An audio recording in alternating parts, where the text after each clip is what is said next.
السلام عليكم ورحمة الله وبركاته. ازيكم يا متابعيني يا قمر؟ عاملين ايه؟ وحشتوني جدا جدا جدا.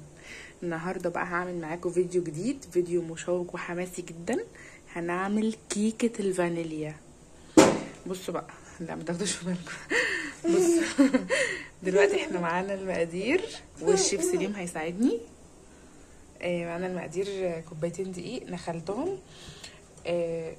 وحطيت عليهم شويه رشه ملح اهي، ماشي. معانا خل هناخد معلقه، معانا كوبايه الا ربع زيت. المفروض ممكن تعملي نص كوبايه حليب وعلبه زبادي، بس انا مش عندي زبادي فهعمل كوبايه حليب. الكوبايه دي مش كبيره. كوبايه سكر برضو مش كبيره. معايا بيضتين، معايا واحده فانيليا وكيك شيف. مش هاخد الكيس كله، هاخد بس معلقه كبيره.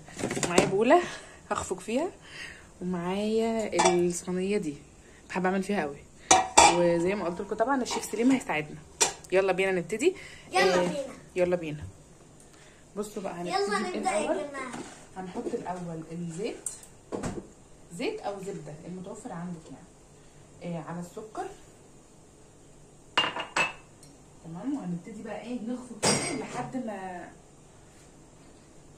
يبقوا هشين كده. هوريكم. انا صب انا اللبن. انتوا بقى خالص. لحظه واحده، هرفع بس الرينج لايت. ثواني يا دودو. شكرا يا شيف سليم.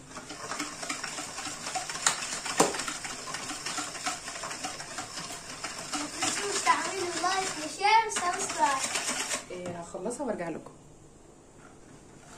بصوا انا عملته، مش عارفه هو المفروض يكون اكتر من كده ولا لا، بس تعالوا نجرب.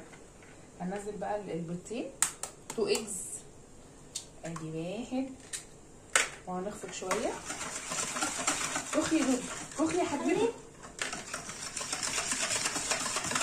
ماشي. وننزل الايج التانية. هو اللون بقى اصفر كده ليه؟ عشان الايجايه. استنى اغسل ايدي واجي.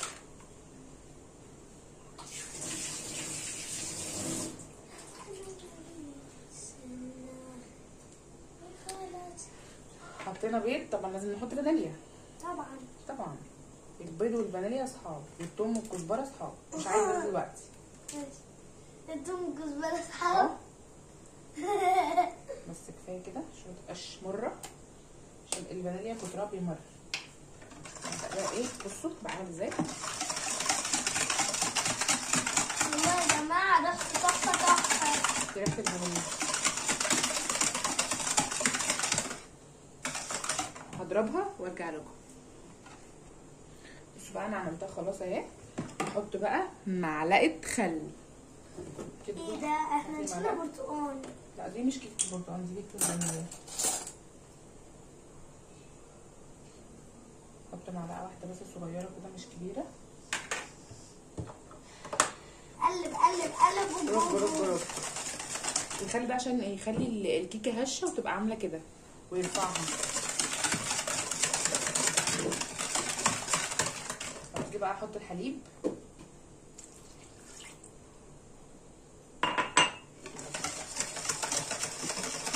اقلب، وبعدين هنزل بالدقيق. والله يا جماعه انا بشوف كل شويه الوان اصفر واخضر. هنزل بقى بالدقيق واحده واحده.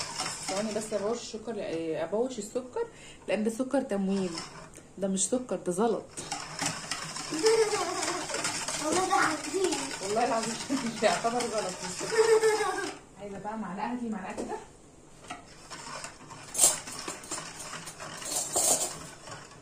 شكرا، تسلم ايدك. هنزل بقى بالدقيق. طبعا انا زي ما قلت لكم ان انا نخلاه، وعايزه كمان احط عليه البيكنج باودر. جيب لك مقص. لا ده مش بيحتاج مقص، ده زي النسكافيه كده. ماشي. هاخد معلقه كبيره ابيض ودي من عندي. مش عارفين.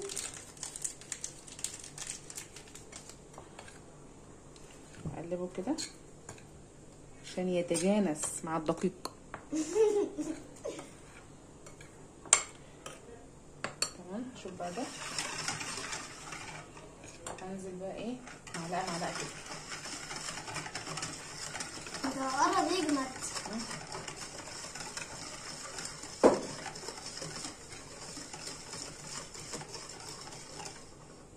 مش بعرف اعمل اي حاجه بايدي الشمال خالص. هات ونقلب. خلاص بصي خليك تقلب كده. يس. مش عارفه ليه حاسه ان انا ناسيه حاجه. ايه هي مش عارفه. ان شاء الله ما اكونش ناسيه حاجه ان شاء الله.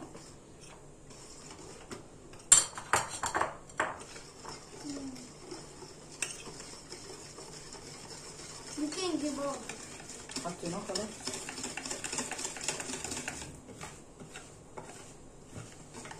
احنا حطينا فانيليا وكيك شيف. حطيناها برضه. هنزل بقى بالباقيين دول. ايه انت كنت بتحطي معلقه بمعلقه. خلاص ما عادش دول بقى حاجه بسيطه. قلب قلب قلب قلب قلب قلب رج مع عادل عمر. يا جماعه لو لسه لو وصلتوا معايا لحد هنا في الفيديو لسه ما حطيتيش لايك، حطي لايك. حطي لايك. شايفاكي يا اللي ما حطيتيش لايك. بس ياسمين حطي لايك وكومنت. شايفاكي. انا طبعا قلت لهم تنسوش تعملوا لايك وشير سبسكرايب. واللي مش مشترك في القناه يشترك في القناه، يفعل الجرس على علامه الكل عشان يوصلك كل جديد. بصوا القوام بقى عامل ازاي. الله. بصوا بقى اللحظه اللي انا هنزل فيها الحاجه دي تبقى تحفه. هنعمل ايه بقى؟ عايزه ادهنها زيت واحط فيها شويه دقيق ارشرشها كده. طبعا يا جماعه انا مجرد مساعد. ده الشيف بتاعي. هنزلها بقى في الورده دي. بصوا بقى اللحظه دي. شايفين اللحظه دي بتخطف قلبي.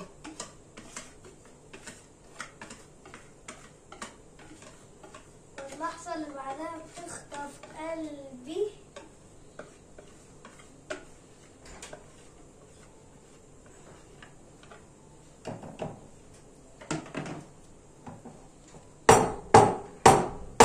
بعمل كده عشان بتطلع الهواء، بتعمل فقاعات بتطلع الهواء اللي فيها.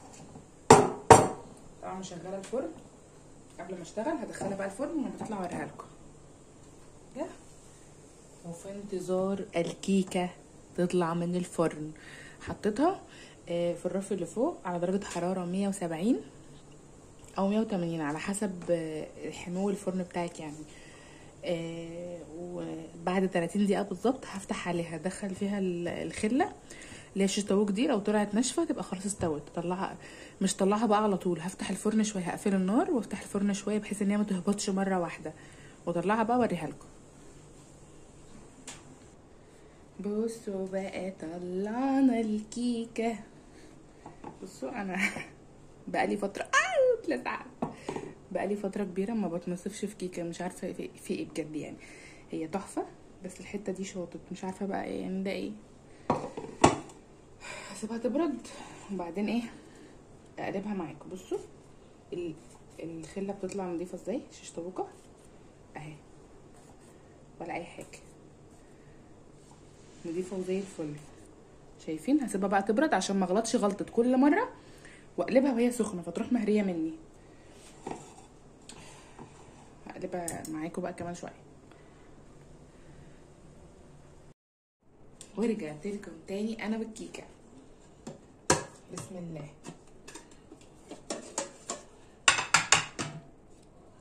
اوه اديله ادي. هي بس ايه اتحمرت سيكه سيكه. والله يا جماعه هي مش محروقه زي الصوره. عايزين بقى ايه نقطع ونشوف الحلاوه. ايه الحلاوه.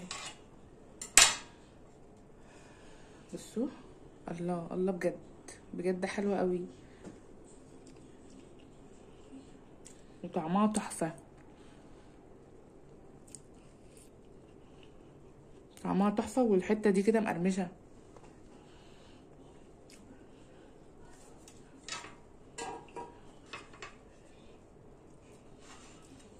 تعالوا بقى اوريها لكم عن قرب.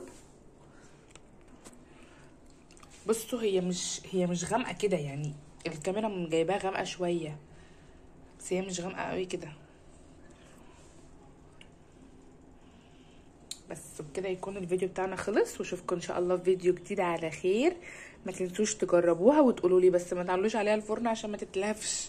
هي طعمها مش محروق، بصوا عامله ازاي، هي مش محروقه، بس هي ايه، اتحمرت زياده عن اللزوم، بس طعمها تحفه. طعمها حلو قوي، الحتت دي كده مقرمشه من جوه بيضه. بصوا انا عايزه اوريكم هشه ازاي.